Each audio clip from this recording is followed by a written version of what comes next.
네, 오늘 토마토 투자자문 유성치 운용력과 레전드에게 듣는다 해보겠습니다. 운용력님 안녕하세요. 네, 안녕하세요. 반갑습니다. 네. 자, 네. 일정한 어떤 좋은 수익률을 정말 연간으로 꾸준하게 꾸려 나가실 수 있도록 주식시장의 레전드가 되실 수 있는 꿈을 우리 운용력님과 투자자분들 나누고 있습니다. 자, 오늘 또 레전드의 관점에서 피터 린치가 주목할 만한 섹터와 종목 말씀해 주신다고요? 네, 뭐 지난주부터 예고해 드렸듯이 이제 이번 주부터는 그동안은 제가 피터 린치라든지 일리엄 오닐이라든지 여러 가지 그 투자 대가들의 그런 기법적인 부분들 노하우에 대해서 이제 설명을 드렸는데요.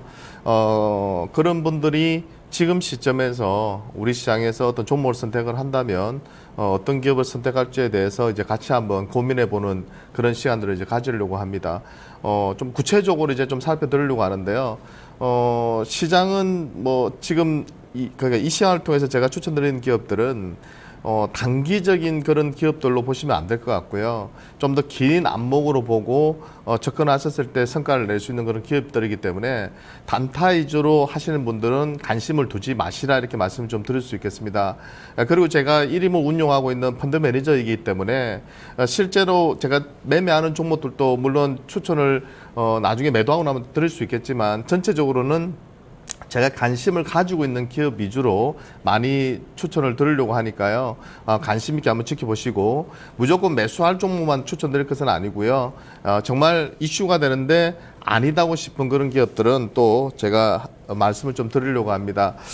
시장에 대해서 간략하게 좀 말씀을 드리고 시작을 한다면요. 장 자체는 지금 미국의 금리 인상을 앞두고 약간 혼조세가 계속 반복되고 있는 것 같습니다. 근데 지난주에 제가 전체적으로 시장을 말씀을 드리면서 단기 시장을 맞추려고 하는 것은 그것은 욕심이다. 하지만 큰 흐름에서 본다면 미국의 금리 인상 자체가 우리 시장의 악재가 될 것이냐. 그러니까 언론이란 뉴스는 떠돌고 있지만 실제로 미국이 금리 인상했을 때 우리 시장이 빠진 적이 있느냐를 한번 고민해 보시면 될 것 같습니다. 이번에도 저는 크게 다르지 않을 거라 봐요. 단기로는 영향을 받을 수 있겠지만 큰 흐름 자체는 결국은 저유가, 그죠? 저금리, 저환율 구간에서 우리 기업들의 실적이 좋아질 수밖에 없고 그런 수혜를 장기적으로 우리나라 기업들이 분명히 받을 걸로 보입니다. 문제는 이제 국내 내수가 너무 좀 안 좋다 보니까 가계부채를 막 급증하고요. 이런 부분들이 약간은 부담스러운 부분이 있겠지만 그런 부분과 좀 비껴나 있는 그런 기업들에 대해서 여러분들이 투자를 하신다면 큰 성과를 거둘 수 있지 않을까 하는 생각이 듭니다. 자, 그래서 오늘은 제가 첫 번째 대형주 하나 말씀을 오늘 드릴 것이고요. 다음 시간에는 또 뭐 중소형주 쪽에서 좀 괜찮은 기업들 또 소개시켜드리면서 지그재그식으로 한 번씩 설명을 좀 드리려고 합니다. 첫 번째로는 제가 가장 관심이 많은 쪽이 어느 쪽이냐면 사물 인터넷 쪽입니다. 아마 이 시간을 통해서도 제가 반도체 쪽, 반도체 장비 쪽, 특히 시스템 반도체 관련주들에 대해서 많이 말씀을 드렸는데요.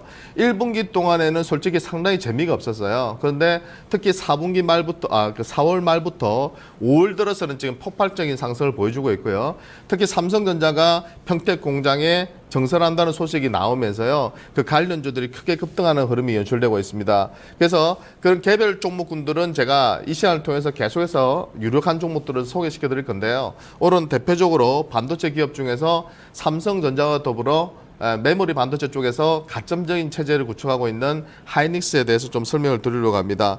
그러니까 하이닉스는 사업 개요를 좀 말씀을 먼저 좀 드려보면요. 제가 하이닉스라는 이름을 좀 빼먹었는데요. 죄송하고요. 메모리 반도체 생산 기업입니다. 그러니까 메모리 반도체는 두 가지로 나눌 수 있는데요. 첫 번째 가장 비중이 높은 게 D램 쪽이고요. 최근에 비중이 급격하게 증가되고 있는 쪽이 낸드 쪽입니다. 그죠? 삼성전자 같은 경우에는 이쪽 그러니까 D램 쪽에서도 독보적인 1위고요. 낸드 쪽에서도 도시바하고 치고받고는 하지만 최근 들어서는 거의 1위 수준을 유지를 하고 있습니다. 게다가 삼성전자 같은 경우에는 시스템 반도체 쪽을 이번에 14나노 핀백 공정을 도입함으로써 퀄컴을 비롯해서 경쟁 업체들을 압박하는 상황으로 가고 있고요. 그러면서 반도체 쪽에서는 상당한 독점적인 지위를 지금 구축해 나가고 있습니다. 하이닉스 같은 경우에는 좀 아쉬운 부분은 있지만 메모리 쪽에서는 그래도 삼성전자에 이어서 2그룹사고요. 2기업이고요. 낸드 쪽은 지금 한 5동 정도 하고 있습니다. 그 비중이 조금 떨어지는 편이죠. 그래서 이 부분을 조금 더 설명을 드리도록 하고요. 삼성전자 마이크론하고 더불어서 이제 독점적인, 그 가점적인 체제를 구축하면서 최근 몇 년간은 사상 최대 실적을 계속 경신했습니다. 작년 같은 경우에도 영업이익이 5조 원대를 돌파했고요. 순이익이 4조 원대를 돌파를 했습니다. 올해 같은 경우에도 지금 영업이익이 한 6조 원 이상 돌파할 걸로 예상이 되고 있고요. 순이익도 지금 한 5조 원대를 예상이 됩니다.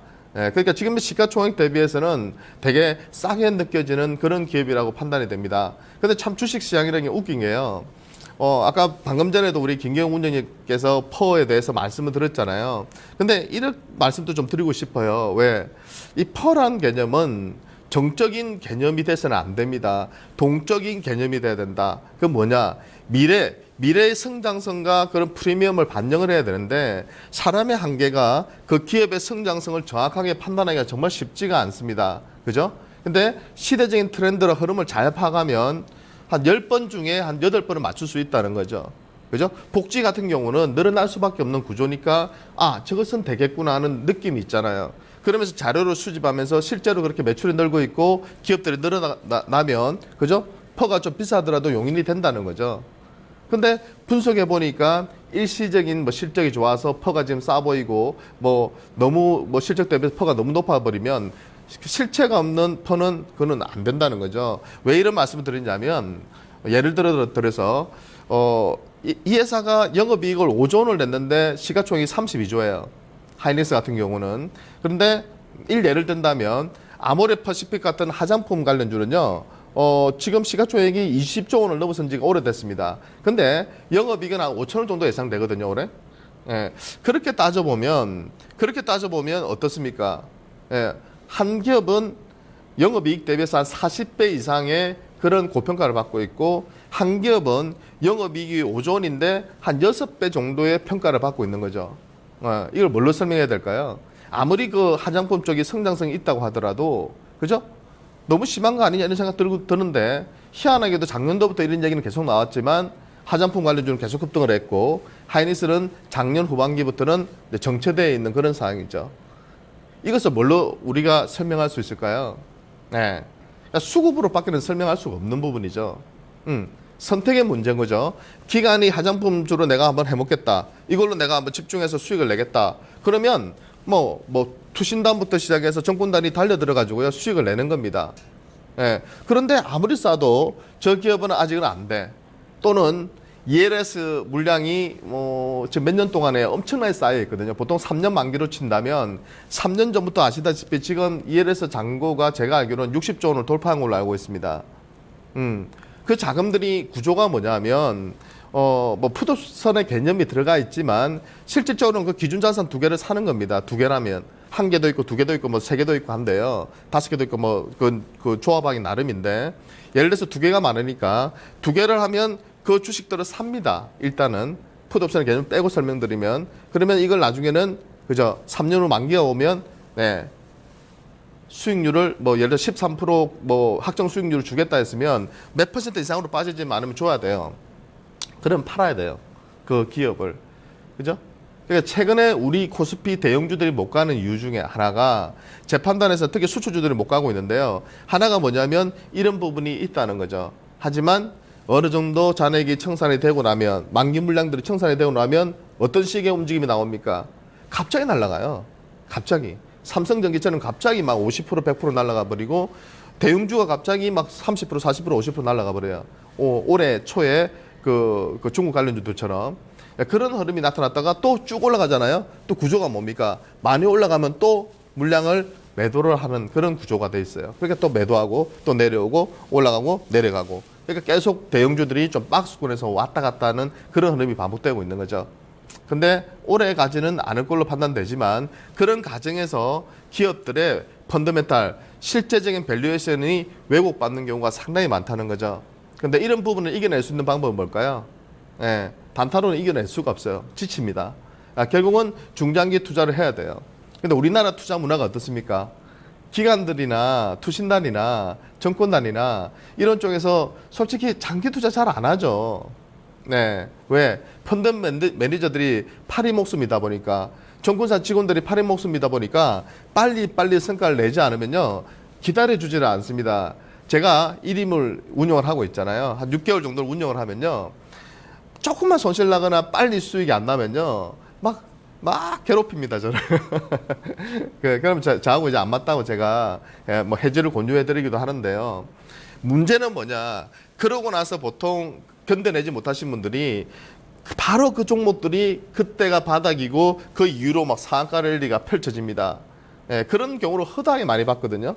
예, 주식이라는 것은 어떤 거냐면요, 다시 한번 말씀드리면 1년 내도록 오르는 것이 아니라 1년 중에 딱 2달 오릅니다. 제 말이 맞을 겁니다. 한번 다 차트를 한번 봐보세요.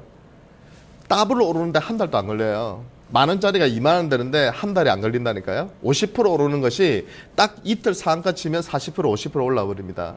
그게 이 주식이거든요. 근데 그 며칠을 못 기다리는 거죠. 그 랠리를 펼치는 그 한 달, 2달을 기다릴 줄 알아야 되는데 대부분은 행보 아니면 조정이에요. 나머지 10개월은 행보 아니면 조정입니다. 90개월은. 그 구간을 견디고 우리는 그 짜릿한 한두 달의 랠리를 기다리는 것인데요. 그 랠리 때 보통 다 수익이 나는 거거든요. 50% 100%. 예.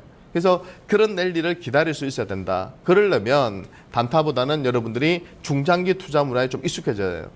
펀드 매니저들이, 기관들이 그런 행태를 보여주더라도 여러분들이 좋은 기업에 대해서 그 기업들이 빠질 때 그런 행태를 보여가지고 급락할 때가 바로 정말 주소 담기 좋은, 싸게 매수할 수 있는, 남들보다 한 30-40%는 싸게 매수할 수 있는 기회라는 거죠. 그리고 나서 시장은, 그 종목은 엄청난 속도로 또 급등으로 이어지는 경우가 많습니다. 그래서 조금 단기 투자 문화보다는 중장기적으로 내가 어떻게 관심을 가져갈 거냐. 적어도 한 6개월 정도는 투자한다는 마인드로 투자하신다면 지금 밑에서 잡을 기업들은 정말 많습니다. 자, 그러면 사업의 성장성에 대해서 한번 제가 좀 분석을 해드리면요. 좀 긍정적인 요인으로 본다면 일단은 그 실적 대비해서 지금 주가 수준이 상당히 싸다는 것이 가장 메리트 있는 것 같아요. 그러니까 제가 어떤 기업을 고를 때 재무제표 중에서 제가 보는 게 몇 개 없습니다. 저는 딱 매출하고 영업이익과 순이익만 봐요.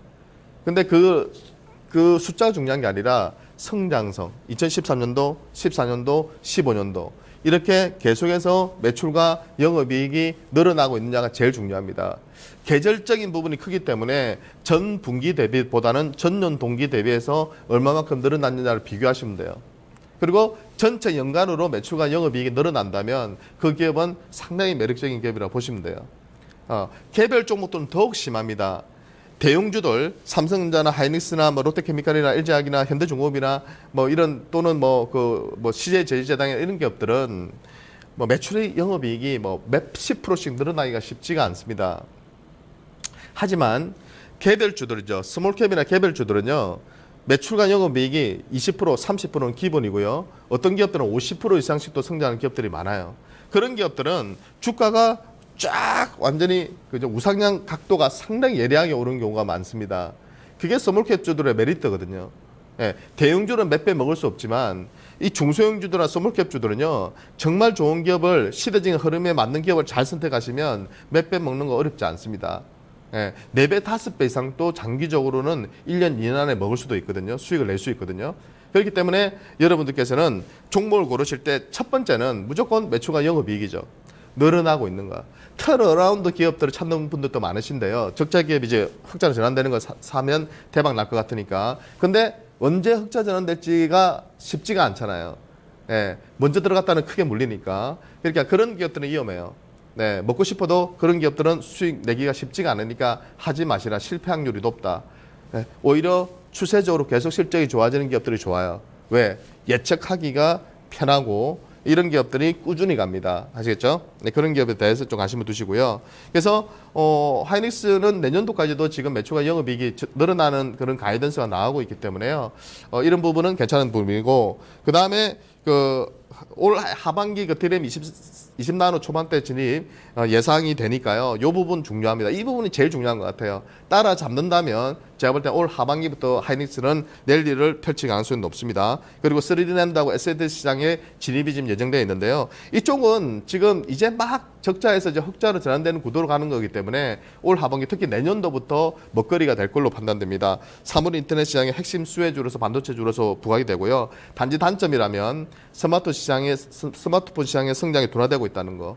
낸드 경쟁이 아직은 지금 부족하다는 거. 근데 아마 하반기부터 좀 좋아질 것 같습니다. 그리고 시스템 반도체 매출이 별로 없어요. 이 부분이 좀 아쉬운 부분이고요. 선도업체와의 미세 공정 격차 가능성이 있어요. 예. 그래서 이 부분을 잘 따라잡으면 주가가 급등할 것이고 이 부분이 계속 뒤처지게 되면 주가가 지지부진해질 가능성이 높습니다. 이 부분은 여러분들이 계속 체크를 해 나가야 될 부분입니다. 차트상으로는 지금 1차 저항대는 47,000원, 2차 저항대는 5만 원입니다. 이 부분만 여러분들이 유심해서 보시고요. 이런 라인들을 돌파하면 관심 있게 비중을 높여 나가셔도 될 것 같고요. 수급적으로는 외국인들이 사상 최고치의 지분을 지금 확보하고 있습니다. 예, 그렇기 때문에 기관들만 돌아 놓으면 되겠죠. 기관들이 펀드 안매하고 있고 ELS 물량을 던지고 있는데요. 이 부분이 어느 정도 일단락되고 나면 그때부터는 강한 상승을 한번 기대해 볼 수 있겠습니다. 실적 부분은 넘어가도록 하고요. 투자 판단은 현재로서는 매수가 맞을 것 같습니다.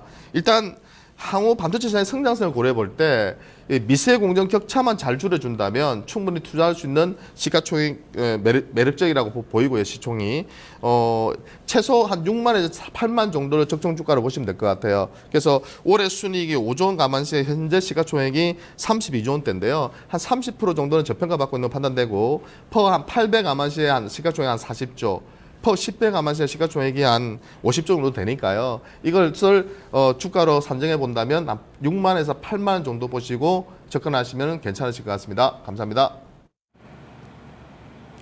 네, 마켓 2막 1장이 투자자 여러분들의 주식 인생의 2막을 열기 위해서 더욱 다채로워졌습니다. 내일 이 시간 오전장도 기대해 주세요. 고맙습니다.